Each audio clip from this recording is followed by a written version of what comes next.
Hey everyone, welcome to the Route 18 farm, and let's take you around.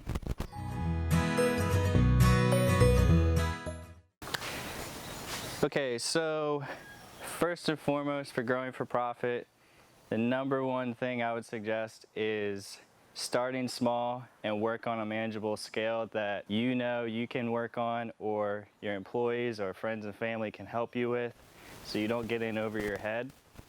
Along with that, a really good thing to work on is succession planning and planning out your season week by week. And that starts for us pretty much after Christmas. We go right into the new year and start planting seeds, and then we raise them all the way up till we transplant them and then let them live their full life. What we have right here is our winter crop that we're going to be going into in the tunnel behind us. The date on these is 6/21, so they were planted just a little bit ago, almost a month. And like I said, these are going to be our fall going into winter crop. But if you reverse the cycle a little bit, our first tunnel is completely full of plants that I said we started in January. And again, they look just like this. This place is full of them. And now they're producing beautiful red tomatoes.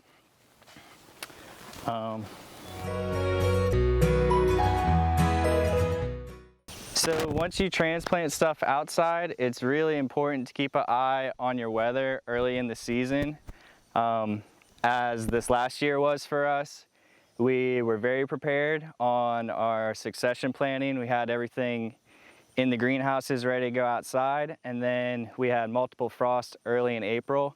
And as you can see behind me, we have 4 rows that were out in that frost, and they were row covered every day, took it off as the sun came out, did everything we could to save them. And in comparison, you can see these next 4 rows that came out of the tunnel after the frost, and they're doing immensely better. So it's really important to keep an eye on your weather, and again, planning out your weeks. And even if one isn't looking good, it's not a big deal if you're on top of your succession planning to move forward and just mitigate your losses. Okay, so again, on succession planning and transplanting, it's also really good to work with a variety of plants that grow good for you and you can keep up the maintenance on with just a little bit of work, such as our Hungarian wax peppers and our jalapenos.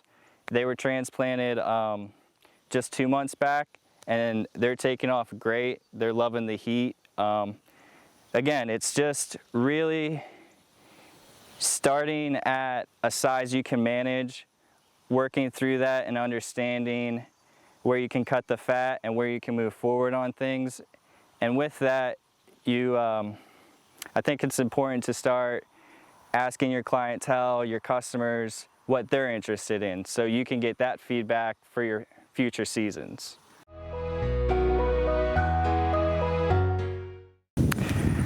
Okay, so tying back into knowing your market and your intended markets, it's really important to get feedback, good, bad, and ugly, so you understand what practices to carry out when you're picking and packing and also transporting your produce to those customers. So with your intended markets, it's really important to know a good size that they like to work with and ripeness. So if, say, you're working with a restaurant and they buy an abundance of produce, it's good to maybe offset a little bit of ripe and unripe tomatoes, for example. So normally if someone's getting a big order, we could offset with something that's ready to pick and then some that are coming on. And if it's a bigger order, we can also give them some less ripe. So that way they can watch their produce and we can get some more to them on a healthy schedule. With our watering schedule, we try to water evenings and nights just to keep that soil moist and really get it deep down in there. As you can see, we're hooked up to a headline right now, and that will feed this entire tunnel. And as we're done watering our tunnel, we can easily just disconnect that hose, hook it up to this new headline, And we can also do any maintenance by just shutting off each line tied into each one of our heads if we have a leak or anything else is happening. A thing to look for when you have a stand or a storefront, or even, again, working with the client base that you'll be delivering to, is watching your seconds, your bad fruits and bad spots in fruits, because all that is a cost loss, and it's important to understand how much you're planning, what your yield will be, and there's always going to be loss, so you got to factor that in as well.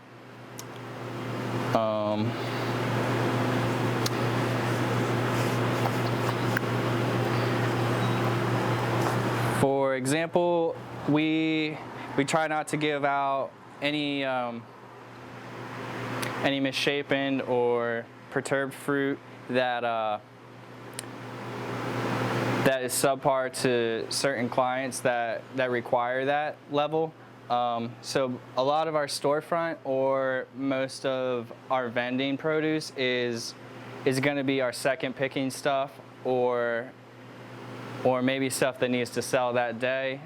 With your travel and cost of all your other expenses, it's also important to know your yields and what you'll be using, so that way you're not too far out. It is good to buy in bulk, but also you need to know the right things to buy in bulk, so you're not sitting on baggage or boxes that are irrelevant to what you're selling.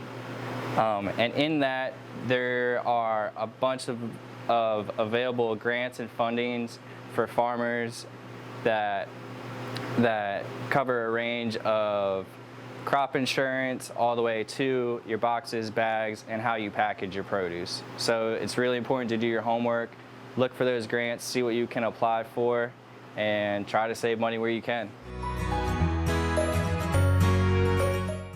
Thank you guys for coming out to the Route 18 Farms, and I hope you guys come out and see us soon.